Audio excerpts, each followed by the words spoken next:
All right, so we are live, and I'm gonna go ahead and start. So can everyone hear me? Yes. I think so. All right, wonderful. So good morning, my name is Sharifa Balfon. It is my distinct pleasure to welcome each and every one of you to National Museum West Black History Month celebration. For 2022, we celebrate, recognize, and explore the instruments made and utilized by the Jamaican Maroons and Rastafari. Instruments which have had a tremendous impact on Jamaican history, culture, and spirituality.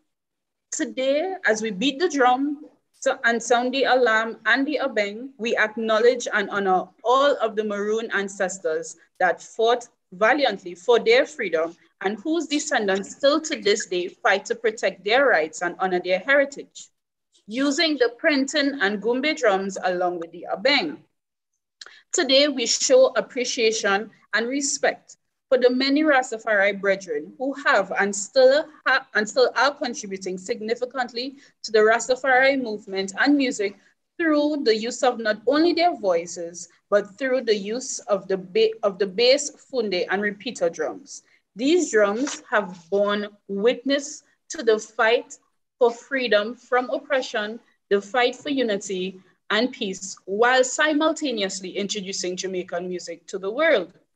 Today, I am very pleased and honored to have with us Chief Michael Grizzle of the Trelawney Town Maroons, as well as Mr. Hector Lewis, artist and music educator, in conversation with us. And moderating this conversation, we have Ms. Shari Williams, who is currently a PhD candidate at the Institute of Caribbean Studies at the UWI Mona. She has previously acted as the Senior Research Officer and Associate Curator of the Jamaica Music Museum. She currently holds an MPhil in Cultural Studies from the UWI Mona, as well as an MA in Musicology from the University of Calgary. Her primary research interests involve the history and analysis of music of the West African diaspora, with a focus on the nature of the relationships between traditional and popular music genres across the Caribbean. Today, I welcome everyone to our annual Black History Month celebration, and I hand over to Ms. Williams. Okay. Good morning, all. Thank you for that introduction, Ms. Balfour. I am very pleased to have been asked to moderate this panel and to be in dialogue with Chief Michael Grizzle and Mr. Hector Roots Lewis. I believe that this conversation is very important to be having in this month of February, whether it's Black History Month and Reggae History Month. And in truth, it should be a conversation that we have throughout the year, as these traditions and these music genres that we have here are so influential to the development of Jamaican popular music as a whole, even to this day, but it is often just not acknowledged. It's also very important right now, after everything that the Maroon community has been through, for us to hear more from the Maroons themselves and to dispel any myths or any misconceptions about their history, their heritage, and the importance of their cultural impact. So without further ado, we want to jump right into it. As it relates to the instruments that are used by the Maroons, Chief Grizzle, could we get an idea of how and why these instruments were made? You know, the material, the purposes during the various rituals, and which are the most important instruments used?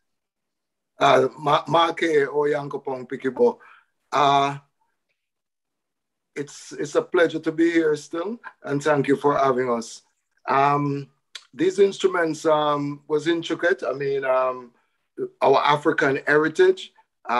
We were not actually known as Maroons maybe until after 1690. We were actually the rebellious Negroes, and it is very important to to understand where and how our communities were formed initially. That gives us an idea of our African background and why the instruments that are used today within Maroon communities have such a link to our African heritage. We would say that first of all, the abeng goes as far as back within the Akan tradition and was actually used, I mean, in every military armies of the world. They have drums, even the British had drums, they had, you know, what we call bugles. Us Maroons, from our African heritage, even with the abeng that has been created from the horns of animals that were actually used as an intricate part of our communication.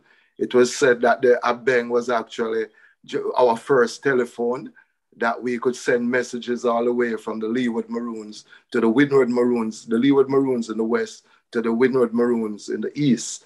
The drums that are used, each community, we have now actually have 5 Maroon communities in Jamaica. And I do think that each have their own, such as say the printing drum is actually more residential to Moortown and has a spring off over into Scottsall. The gumbe, now there's still a confusion between our original gumbe that we had made as Africans, that the gumbe was a rectangular, was a square kind of drum that was made mainly from cedar with pieces that it looks like a stool. So it was even used by the enslaved Africans on the plantation, that it could be dismantled and look as if it was not a drum. The printing drum actually is, even within Rastafari, that has adopted the funde and so forth of their kind of drum, that the printing drum was actually still made from the same hue, the she-goat skin to give a more finer pitch, and for the ram goat skin that would give a more deeper sound.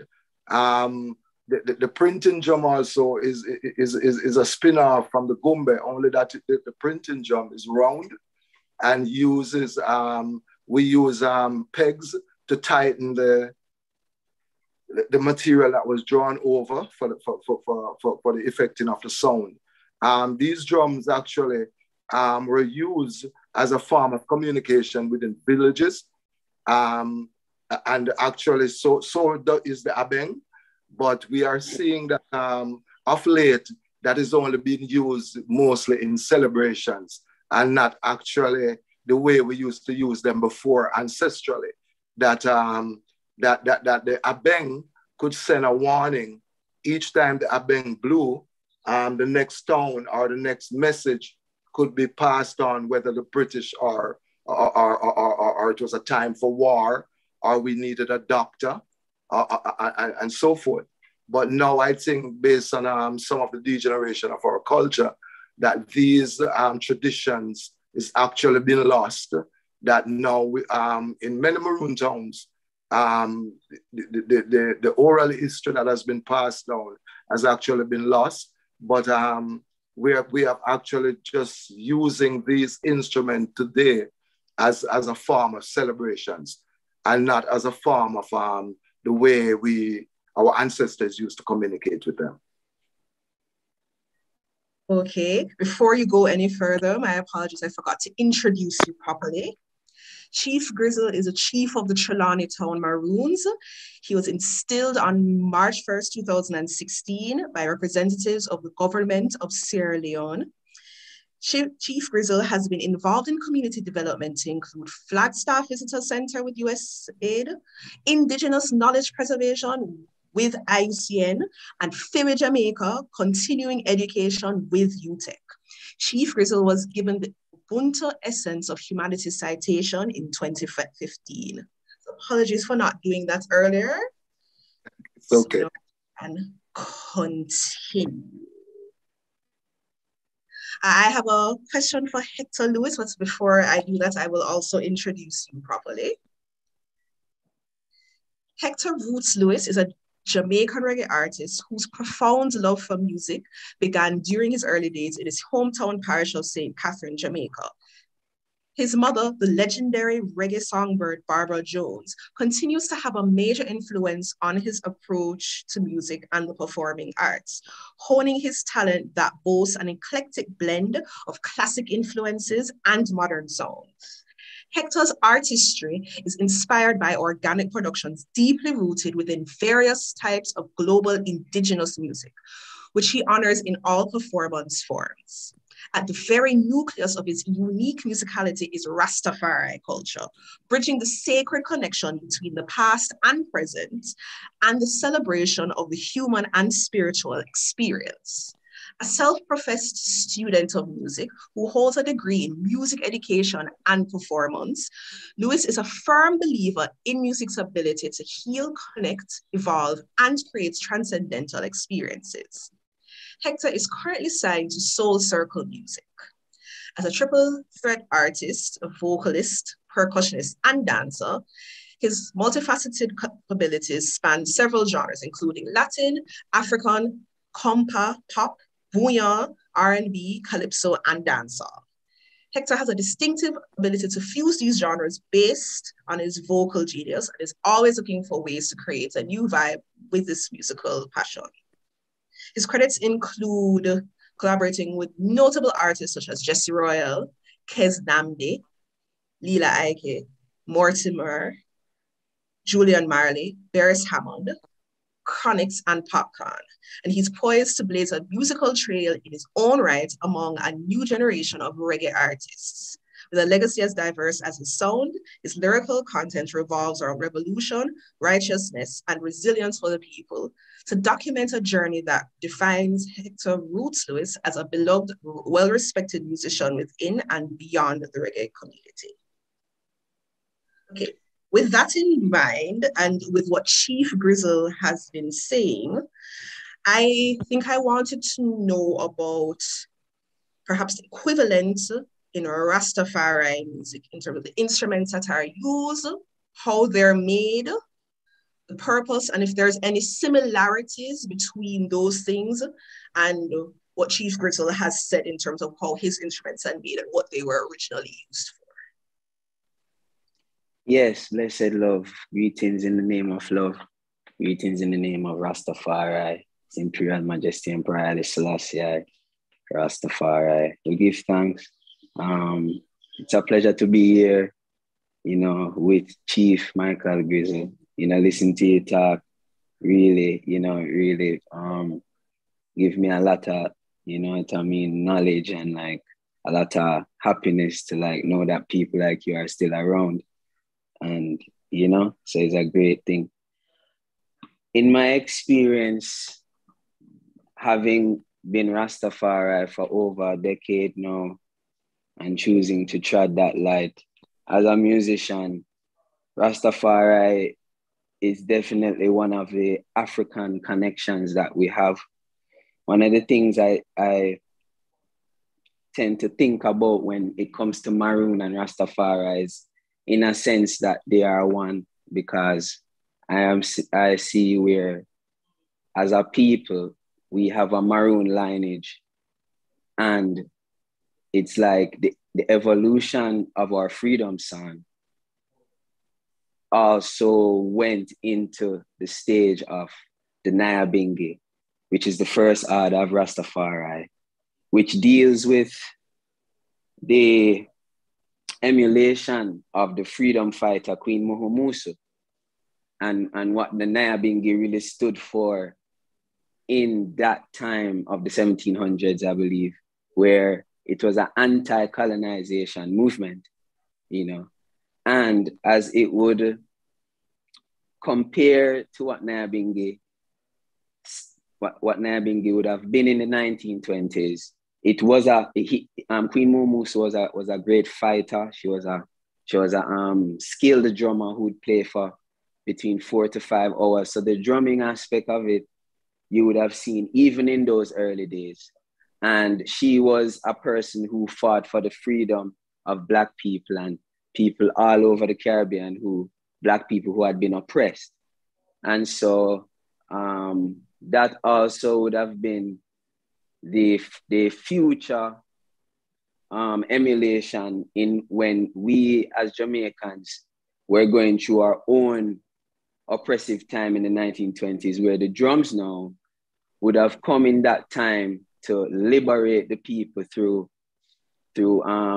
a thing that we would call a bingi, which is a ceremony that happens where Rastafari comes together and give thanks unto Jah, reading scriptures, singing songs, and raising their consciousness and spirituality, because the drums, the three drums that are named, the funde, the repeater or kete, and the bass drum, the first one, in the musical expression of it, Rastafari of ancient time, and even in this time, says that the 1-2 is saying that we are to do good, right? And it is also what we would also call the heartbeat. So the heart transitions into a mode of doing good, you know? And so that is the funde. And the repeater is the thing that tells you what is happening in society, in the space. You know, it is crying out. It is either voicing out a cry for help, voicing out a cry to be healed, voicing out a cry of celebration most time, giving thanks. And then the bass drum is the thunder. You know, it's the ambience.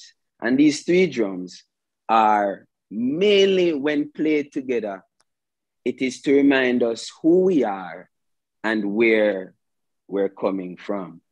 So we see that Rastafari comes to let the people remember of the African heritage and know of it, just like the Maroons. And I mean, in a sense, even when I do research, even former years, because I will admit that I'm a musical perspective, you know, so even when I you know, would be touring with like a Chronics and the Marley Brothers and stuff like that, I even see where, because of what reggae music did through Bob Marley and him involving certain beats, sometimes not even directly, you know, having like, for example, I've read where even maroon drums have been used on reggae, early reggae excerpts of music.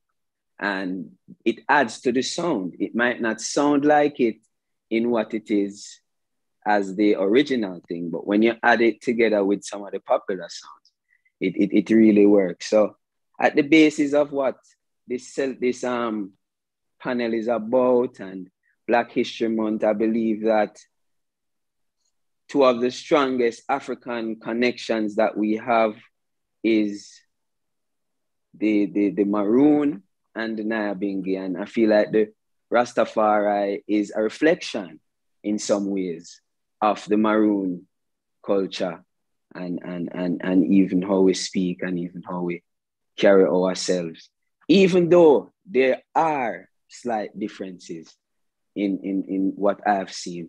As a musician playing, I've not played a lot of maroon drumming music, you know, unfortunately, you know, because I would have come up in a time where I had to go on a mission, almost like a calling, to look for these type of music, to look for these spaces, because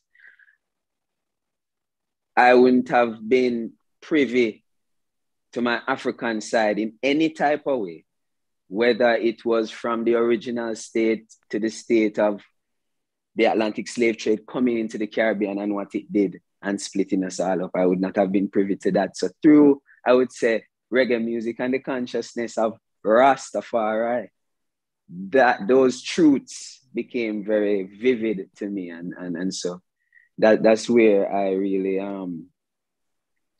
find a peace. And I feel like on the topic that we're on, for everyone out there, we should, you know, really look for African heritage in all ways as we progress into the future, because in last saying, on a musical perspective and even on like commercial perspectives, we all with the art people, companies and entities and everything always choose to exploit our thing in which we don't know about, and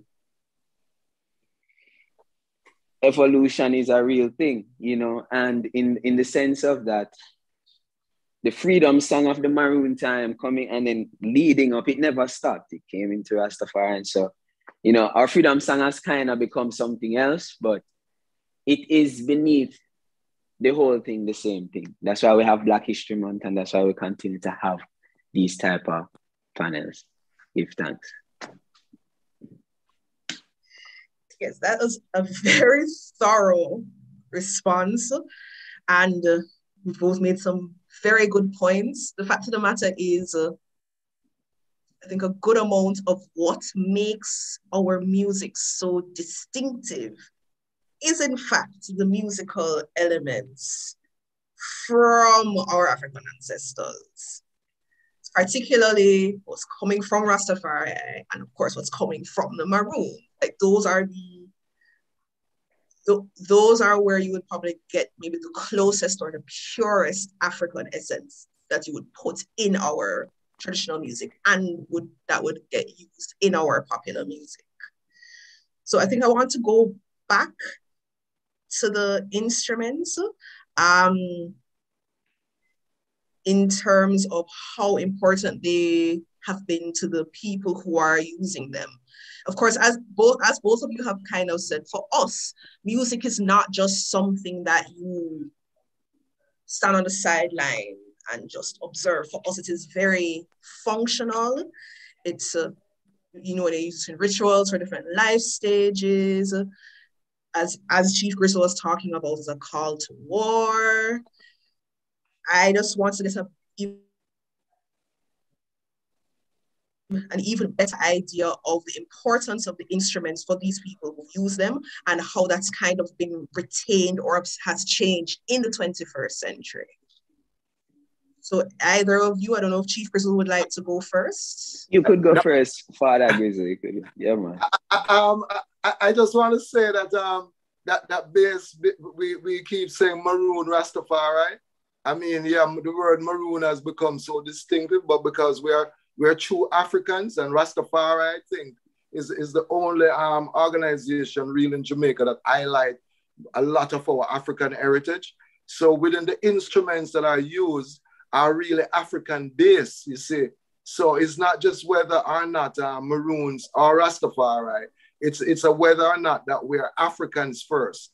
And I do think that the distortion of us being Africans and being called Maroons or Rastafari, and out of these genres, or out of these traditions, have come at our music.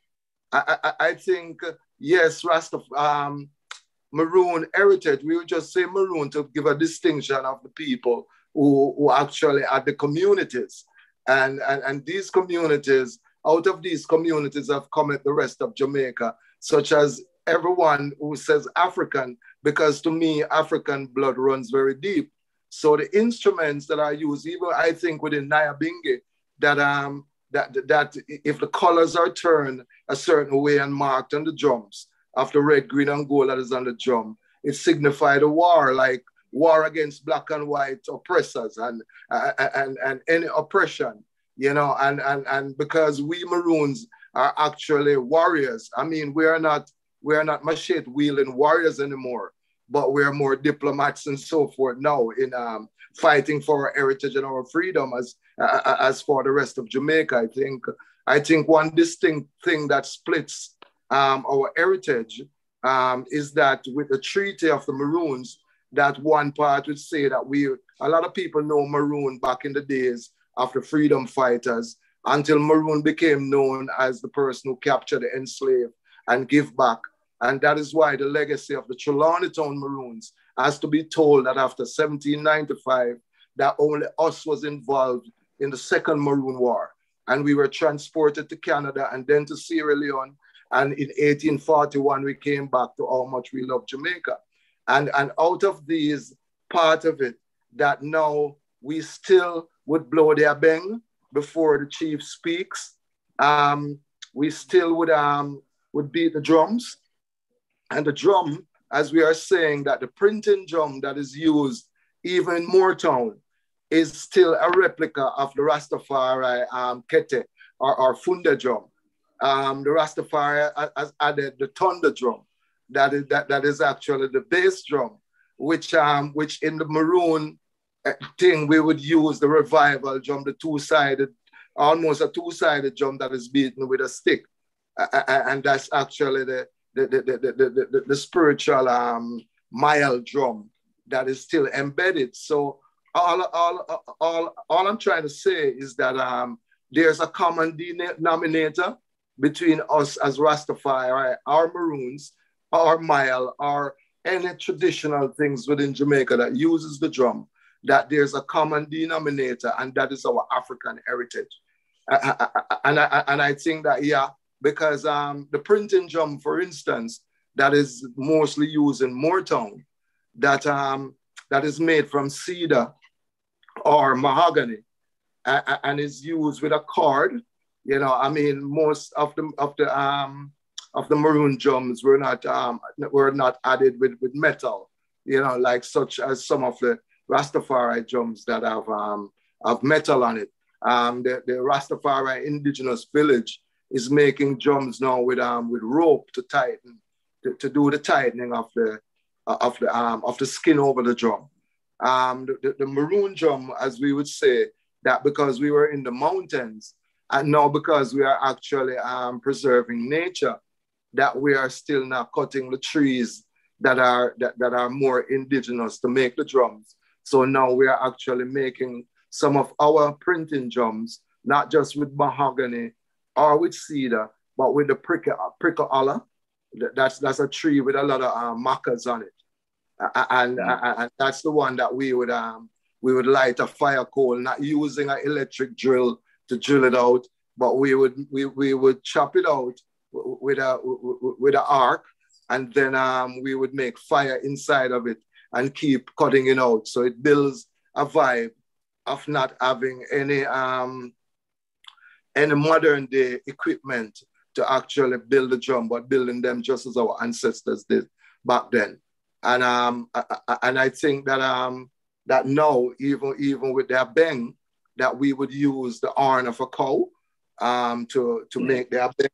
I think this was given to me by Colonel Pink of Scottsall, because I'm a person who goes to all the Maroon communities trying to create a unification, not a division. So the abeng, I'm not in every Maroon community. Also, we would have a person specifically in every Maroon community that is assigned to blow the abeng.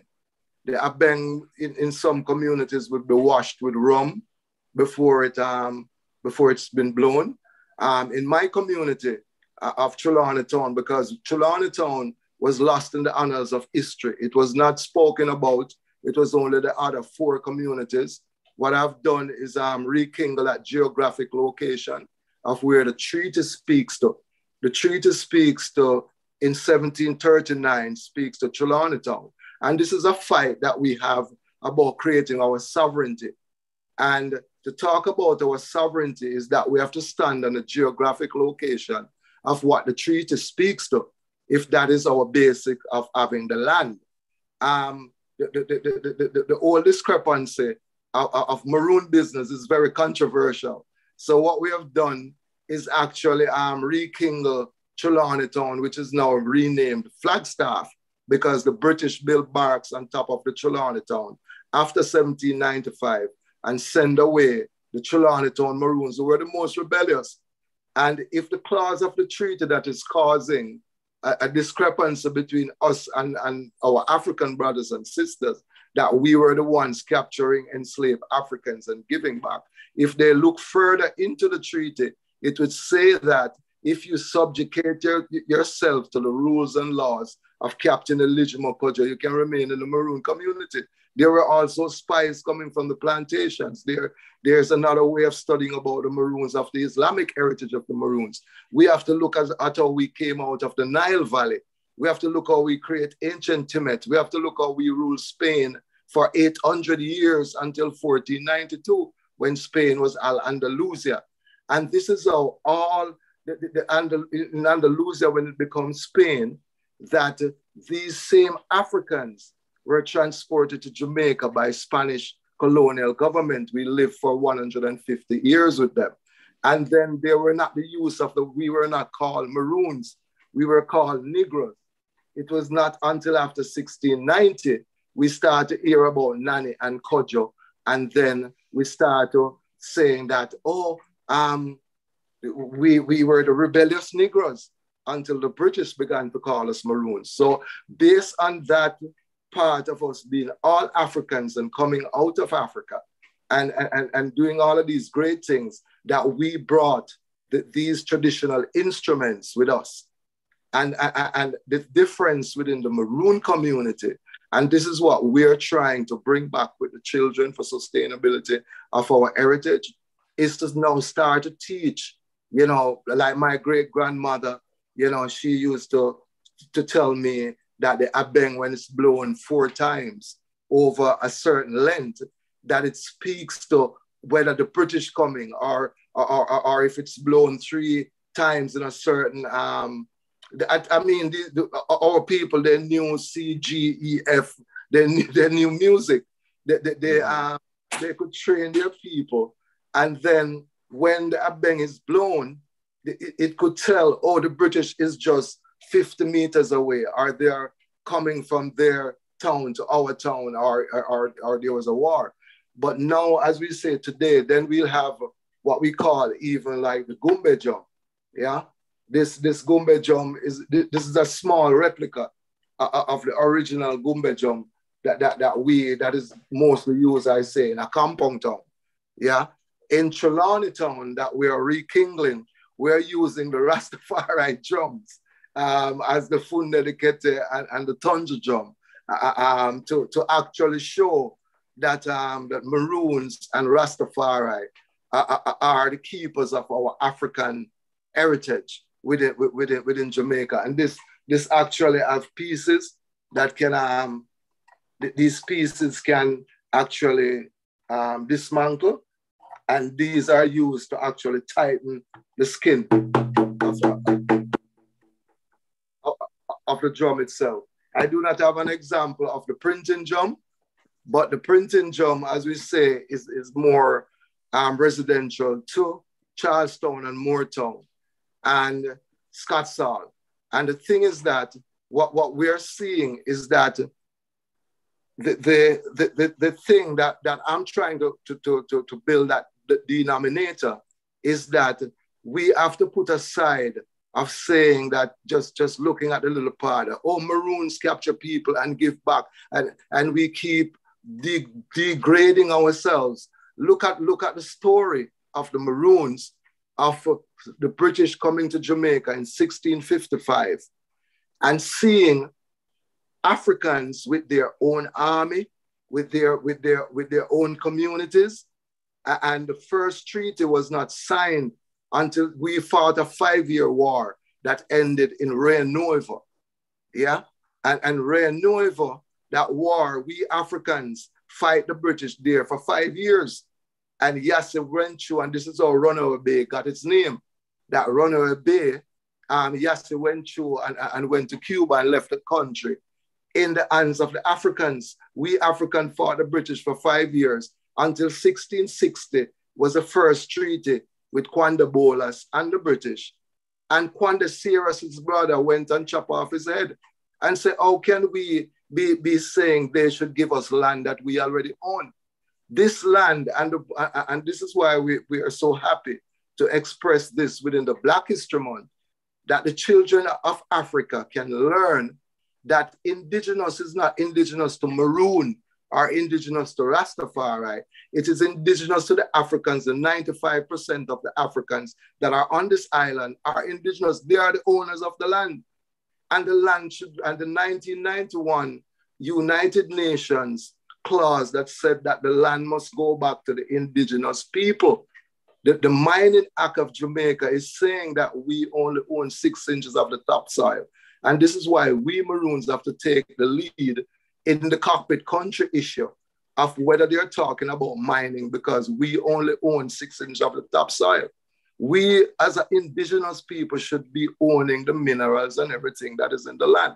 And this is why we today are using these instruments not as an instrument of physical warfare, just like my brother, Mr. Lewis, would say, that from the heartbeat within Rastafari, they could use the music to transcend within the drum. That could change, you know, and I think that one time in Rastafari that I admire is that when they're beating the drum, they're saying that they're cutting off the heartstring of the pork. That's how powerful the whole energy could be. And the war today is not, as we say, a machete-wielding war, but we, with the instruments of the drums and the abeng and the word and the feeling and the loving of our own culture, could assist us to push our kids further into not being freedom, but being free wise, being taking the chain off our brains, being becoming free as a people, as Africans, to be proud of our heritage. And this is why within our communities, we have all, I mean, a compound has the 6th of January celebrations in a compound town that people can go to and see the dancing and the music and the traditions and so forth. In Trelawney Town, Flagstaff, we do not use rum. I do not, as a leader within the community, I do not use rum to do libations or to put on my instruments. I use water, because I think my ancestors were fighting against the Platonic era, and they were fighting against the production of rum. So I couldn't use rum to honor them, you know. Sorry, Chief Grizzle, hold on to that thought, because I actually have a question for both of you later down about this very area in terms of education and how the retention happens in present day. For now, Hector, would you like to also chime in on the question that I had asked earlier, as far as what the instruments mean today, specifically for the people who are using them, and the importance of them in their day-to-day life? We got a very in-depth response for Chief Grizzle, so we'd like your input now. Yeah, man, give thanks. So, I mean, the drums is a thing of Asian tradition, and even in today, very important, because we have to give thanks to reggae music and what it has done in audibly and vividly showing the Rastafari culture and the African culture. And so a lot of us from, you know, the modern day of Rastafari youths and generation, we see all these excerpts from back in the days of, you know, certain things with musicians like Earl China Smith, who will tell you that from Nyabingi come every music. Based on that, now I would go into some music theory, that 8-note sound, one and, right? So the 8-note sound, and in his philosophy, you can almost say it come from every music, because that 8th note can fit on almost any style of music. So the drums' importance, I will even add, is that on different celebrations, we want to make sure that we have these 3 drums, all Rastafari people, whether it be you are just by yourself as a Rastafari, or you know that you're linking up with some Rastafari brethren down in Portland, for Bingi, to celebrate Haile Selassie coronation, or to celebrate his birthday, the 23rd, or to, you know, celebrate any, to have regular Bingi. I mean, back in the days, it used to happen. But like I said, a lot of us who are Rastafari today in the young generation is we really get liberated by the music, especially musicians. I can remember even before trading Rastafari in my very, very young days, it's through the music I come and listen. And I would say I even started as a church goer, you know, going to church, Baptist church and thing, and, you know, going through all that kind of phase. And kind of looking for like myself in the whole thing as a youth. So Rastafari come show with that through the music. So to have the Nyabingi drum is very important. Very, very important. We can even see the importance where the Rastafari wave during the Sizzler time and during the time of Capleton and those times. We see where it come and make a lot of people in those times realize Africanness. You know, it's like when you see those drums, you just think about Rastafari, you think about consciousness. So it's not only just a physical importance, but there's also a mental importance to it, a heartical importance, a rootical importance, something that does not span off the system of Babylon, but it's a celebration that truly just connects us, that when we know that we play in Nyabingi, whether it is in Abingi or in your own space, you know that it's a conscious time. It's a time where we're looking at the Most High, God, Rastafari. Because we must go in depth to say that a lot of people don't know when we say Rastafari, we are giving God thanks over the drums. When we say Rastafari, Ras, head, Tafari, God, Ras, to be, Tafari, Godhead, sorry. You know, and I know that the definition has changed over the years. So with all that being said and all that rich heritage that comes from Rastafari, our modern day musicians and civilians of Rastafari really take it very serious, really give thanks. As Chief Grizzle had spoken about the Rasta Indigenous Village. I've been there a couple of times. They are doing a great work in giving the heritage or sharing the heritage, or because I don't want to say give, because I believe that ancient heritage and teachings must be preserved in such a way that you don't necessarily give, but you are educating.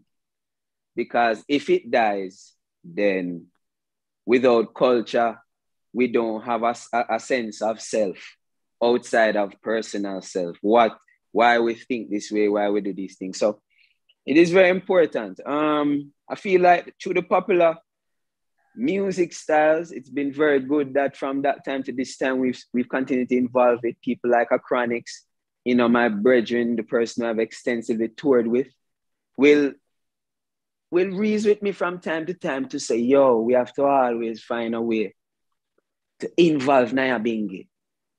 Because of how music business can somehow come into our creativity as it pertains to how we knock down on the doors to share this creativity.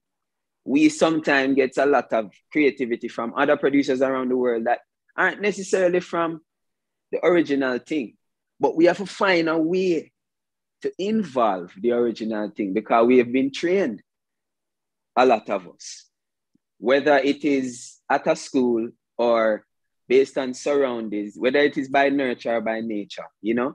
So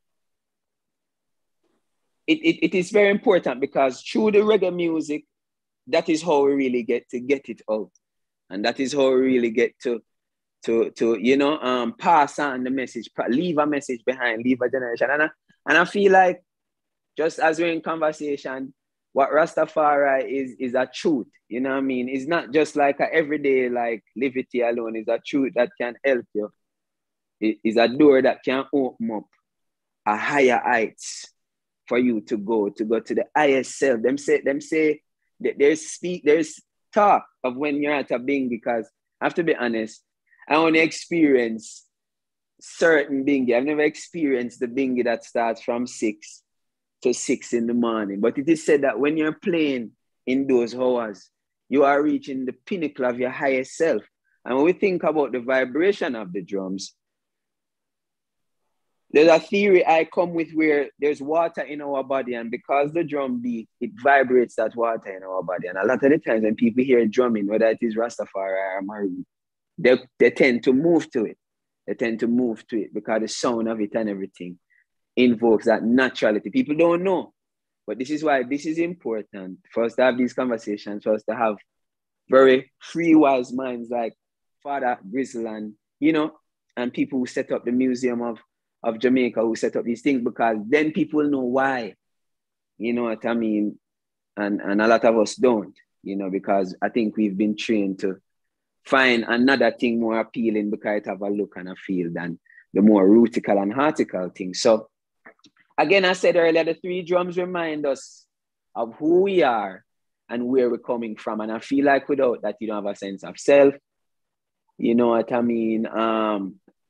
Yeah, without knowledge, you're like, I have a song that I wrote saying, without knowledge, you're like a tree without roots, with vultures in them, just there, ready to just grab and start. You know what I mean? So, you know, Father Chief Grizzle has really elaborated on a lot of things, but, you know, I feel like, yeah, I'm just probably reiterating what has been said, but it's important for us to remember where we're coming from and to know who we are so that we can pass on this very important heritage in the generation, because you don't want a talented youth to grow up having musical like nuances and stuff and just firstly learning like a more classical approach when he could learn his own classic music, because even though they call it folk, it is a classic music. It is a music that has its study, it has its timing. And trust me, if you were to use the approach of notation, I notate Naya Bingi. It's the eighth note arrest, the eighth note arrest. So, you know, people see me do that in studio, see me do that in live show rehearsals, and I would say, yo, Jano. You know, and that would have come through me just having, and that's the beauty of culture, and that's the beauty of being Black too, and being like African, is that it invokes us an idea where, like, I can feel it, where I can write it. You saw me as a Father Chief, yeah, for real, like, you know, see, I can write it. So I'm really happy to, because you see, I humbly will say that I'm still on the journey, and I'm happy to, in my own way, be on the journey, be studying, because we're touring and we're sharing the music, and that's the next thing, you know. Chronics, Jesse Royal, the Marley Brothers, everybody I've worked with, they've taken up a passion to share the music.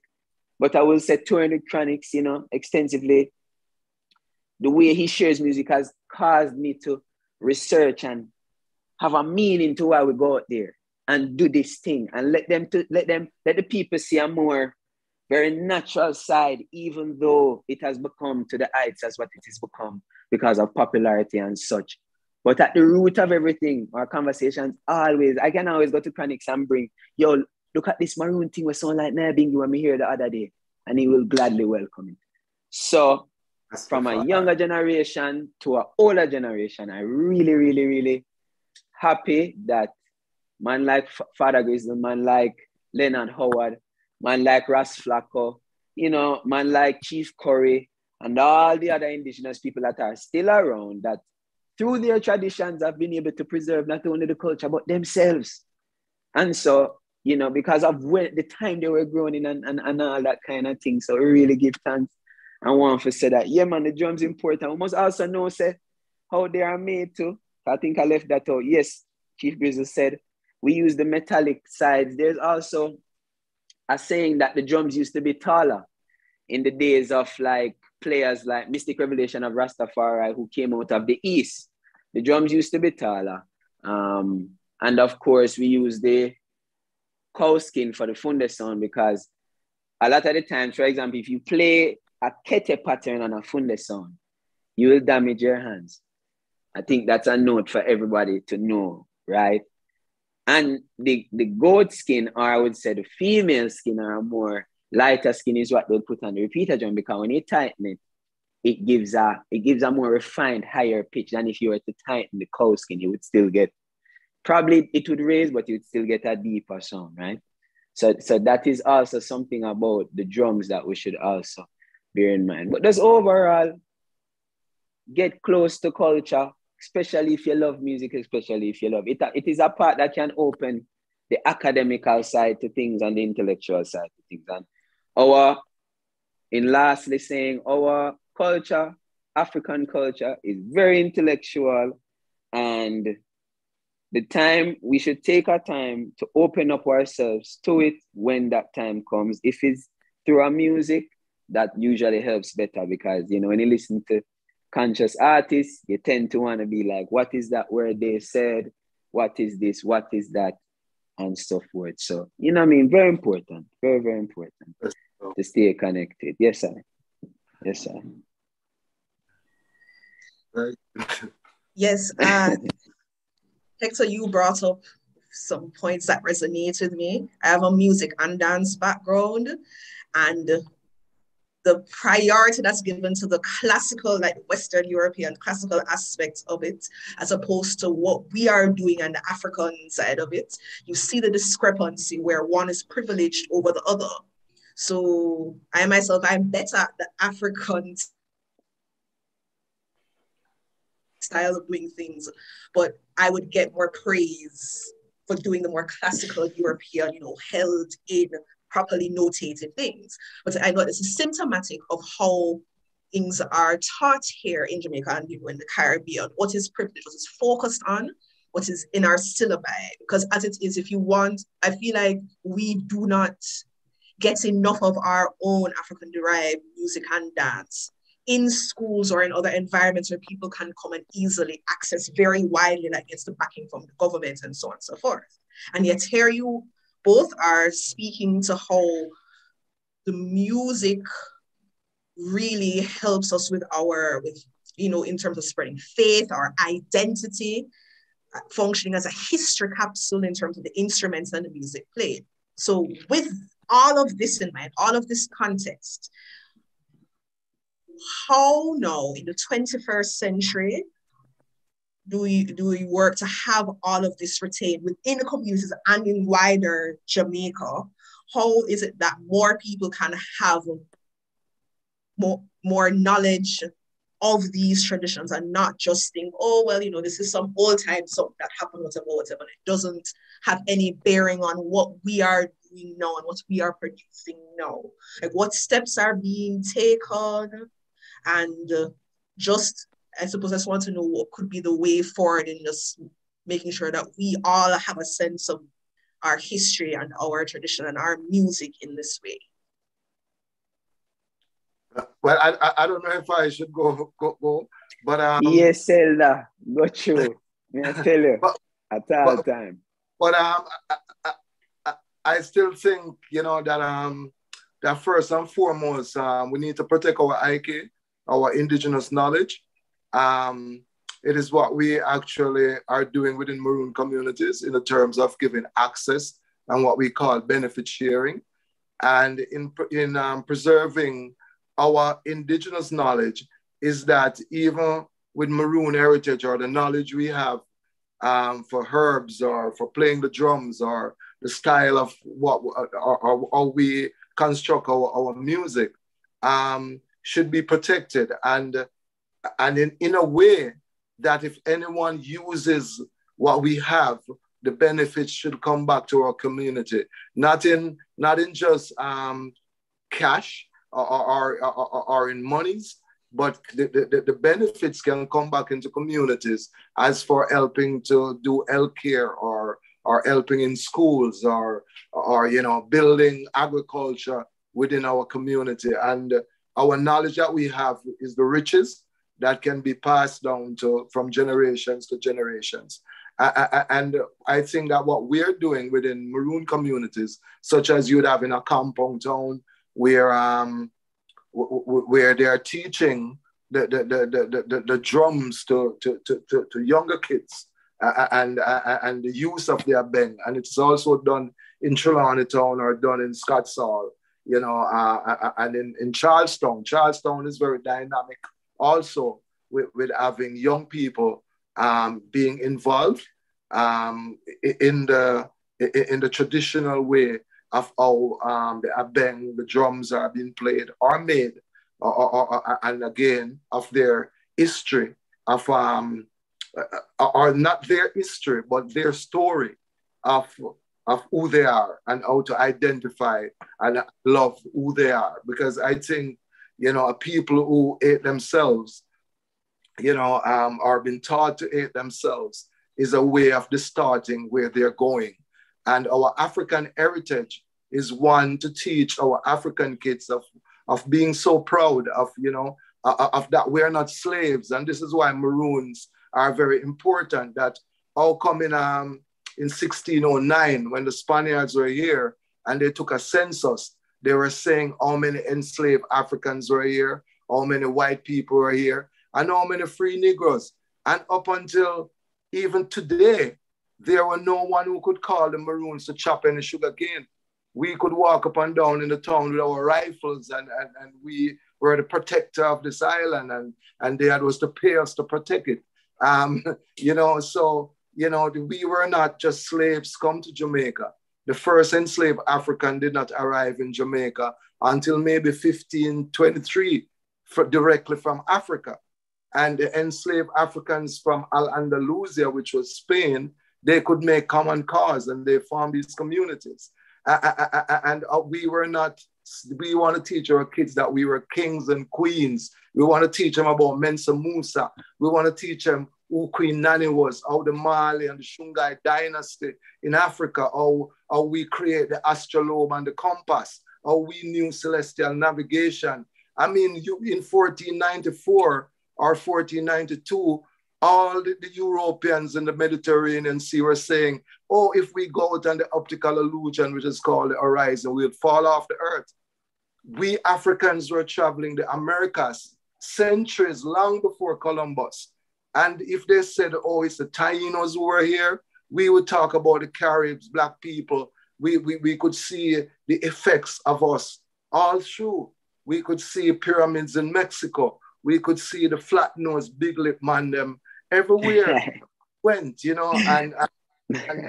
and these are some of the things, not just the responsibility of Rastafari or Maroons who were subjugated to depression, or our voices are not so being heard, but within the curriculum, because if only the British curriculum is being taught to us, then we would never know ourselves. We would always know that Henry Morgan was a great man. We would start now to say, oh, Kodja wasn't good because he signed a treaty, but we would big up, right now the British Empire, our children should be visiting Jamaica. And while people are being deported from England, Jamaica was the crown, the jewel in the crown of the British crown. Jamaica is what made them rich, from sugar until now through slavery. And they had gotten compensation. Yeah. We the Africans, the general populace of the enslaved Africans, have not up until now gotten compensation for work done already. We Maroons can only claim that in 1795 they have violated the treaty and have dismantled our community. And because the British was very adept in divide and rule strategy. So they divide us to rule. It is time that we come together, put away our differences as Africans and unite around a common cause of our children, teach our children to love themselves, love Africa, because not just love United States and England. I mean, I've been to South Africa, one part of Africa, a little part, and I want to go back and live there. The roads, it was so beautiful, and the people were so beautiful. Everything was so polite. I saw no garbage on the street. I see people in Jamaica, they're just throwing plastics. They are not proud to be here. We have to bring back that sense of pride within our own Africanness, that we start to make Jamaica green again. And listen to the Rastafari people. The Rastafari people say, eat ital, love God, and say one love through the world. And the menu that the Rastafari had of eating ital right now is so expensive that maybe not even the Rastafari can afford it. You see, so our knowledge and our indigenous knowledge is a way of preserving our heritage and to teach our kids. And that is the way forward to unite and stop tearing down each other and to find a common ground as Africans. And let our children see that unification and emulate it and propagate it. And we would not see our brothers just killing each other. We would see our brothers loving each other and knowing, because if we teach everybody, oh, you're just some bunch of slaves that come here, then that's kind of one of the basic things. And then we start to drag down the Maroons and say, oh, the Maroons were no good. They capture the people and they give back. We did not teach them of how the Maroons were, of having their own communities in the heights of slavery, of having their own army, fighting 100-year war for the cockpit country, for the waterheads. The 5 waterheads that make up the cockpit country was owned by us. So this is how we own the cockpit country. This is not about we are saying, oh, this is us and we control the 5 waterhead that gives Jamaica 40% of its fresh water. These 5 waterheads, we build camp around it and the British come and build it. And this is how the cockpit country got its name.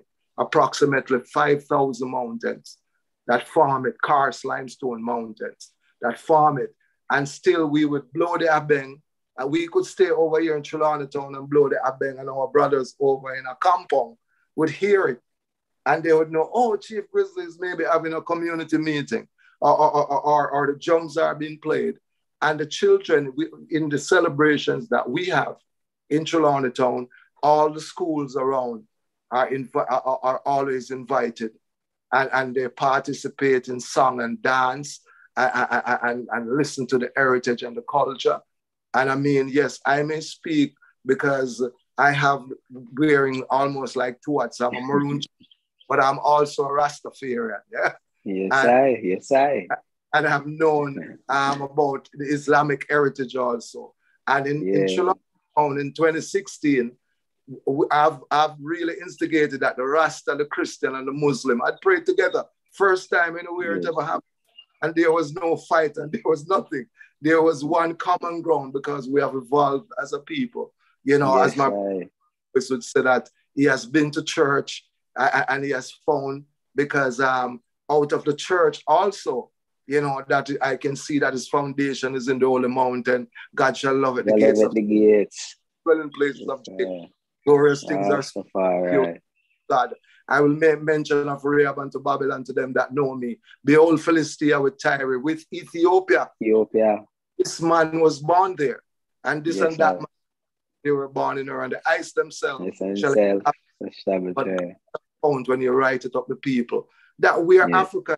Ethiopia is the first name of Africa. Cush is the second name. Sheba, the queen of Sheba, who is queen of Africa, visited Solomon. Menelik. So this Rasta thing or Maroon thing, this is about our African heritage. Sustainability with our children, of teaching them that their heritage is a very intriguing and a very spectacular kind of one. And we are the masters of creation, not just slaves. Thank you. Okay. Yeah, man. That was very comprehensive. I very much appreciated that response. Hector, we have 5 minutes by my watch, so you can go ahead with your response to that as well. Yeah, man, and this is why we always love to try and keep it the African tradition of where our elders, you know what I mean, really get to come out and speak, because they are literally the pillars that are keeping us younger ones who really try to get to the heart of the thing.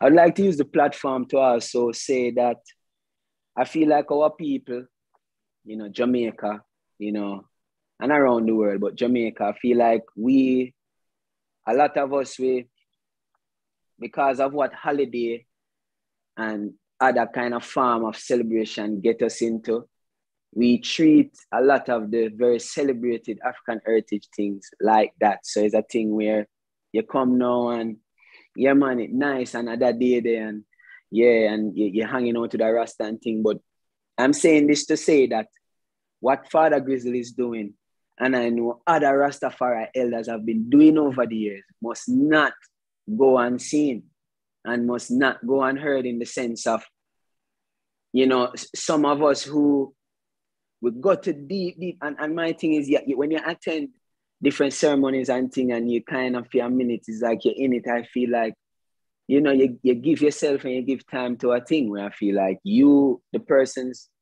all of us, we can feel truth and know when something feel real. And I say, no, I want to charge on this platform right now in a Black History Month for all the people who are watching and celebrating Black History right now, that we must go out and research more. We must, and I charge it to myself too, because I never meet Father Grizzle as yet until now. I never meet the eye, you know. And from I look at the eye, I can know that it's not only maroon. You see what I'm saying, in how you walk and things like that.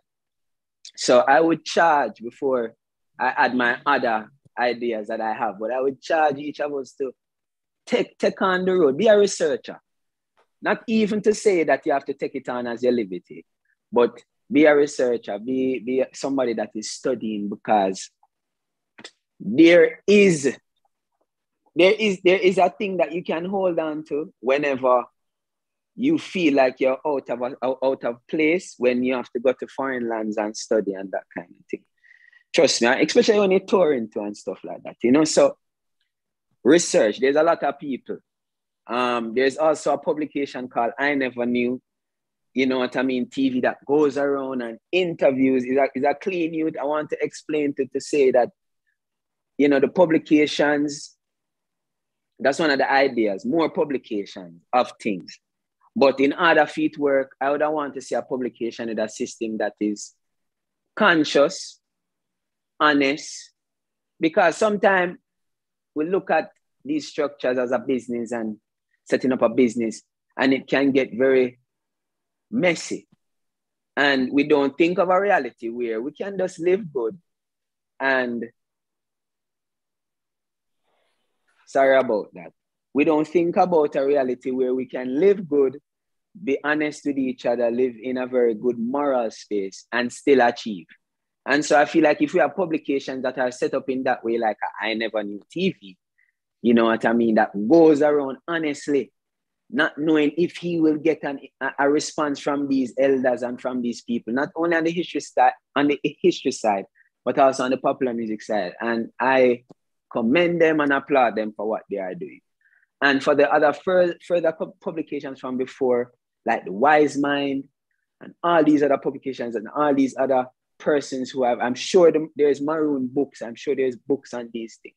I'm saying let us develop more of this. I charge myself as well. I do have ideas of musically creating, you know, edutainment, which is my thing of saying education and entertainment, both audibly and visually. I would like to do that in the future, because the reason why I even have roots in my name is because from a branding standpoint, I looked at myself and said, where does your sound come from? Why you play the way you play it? It's because I love the origin of every style of music, including the ethnic style, especially that, because when you listen back to an African style of something, like the balafon, which is really the xylophone in a European form.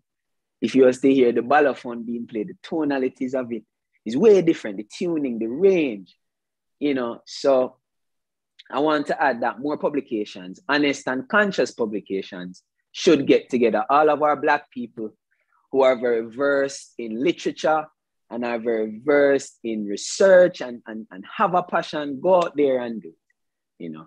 And I think that, yeah, that's what we need, and more music that is breathing the consciousness and stuff like that. And yeah, you know, Chief Grizzle said all the rest, and we give thanks.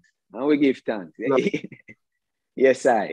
Give thanks to the museum as well for doing this and continue to do this and document the future spiritual and hopeful practitioners of indigenous knowledge, history, and music.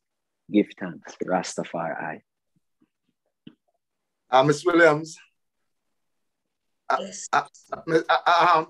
My writer from Chilana Town, and since Mr. Lewis is a musician, could I just leave you with just a line of a poem that was written by one of our persons? Yes, man. Gladly. Yes, it was and it has a music. We'll send it to you, Mr. Lewis. It says, we as children of Africa, we have been proud, giving thanks and praises, to be free from the burden of slavery, standing tall on this island of Jamaica, rekindling the true spirit of our national heroes, Brother Kojo and Sister Nanny. They guide us children, drumming, sounding the abeng sound of a call. Almighty, Almighty God, true master of all nations, who guide us throughout creation, reveal unto ourselves our spirit of curse to guide us throughout creation. Almighty, Almighty God, true master of all nations, who will pay for the blood-burning sweat, oppression, tears of all Africans. For through the lust of material eyes, they have closed their spiritual eyes and are ashamed to open them. Oh, what a glory, glory, when our feelings are covered under the length of our locusts, and the look of Jah appears so dreadful in them eyes. Come, let us sing, sing, maroon chant, drumming, sounding the abeng sound of a call. Blessed love, and thank you so much. Rastafari, yes, I give thanks. Article, yes, I. Bless you. Yes, sir. Thank you, Chief Grizzle, and thank you, Hector Lewis. This has been an incredibly educational hour thus far. I just wanted to check in with Ms. Balfour to see if we have any questions from YouTube since we are recording live. Yes, we do. Dawn Williams says, can photos of drums Chief speaking about be shown? Chief, I don't know if you could show us again the replica of the Gumbe that you have as well as the Abeng very quickly. And this is the Abeng? A little higher, please. A little higher, and maybe if you could, model it. Yes, thank you. So, Chief, that Abeng that you're holding, what exactly is it made out of? This Abeng is made from a cow's horn, and it's a bull cow's horn. Yeah. And we're not seeing many of them again because there's only the cows now that we call moped cows. There's not much more horns again. But this is from a cow's horn, yeah? And I'm not the blower, but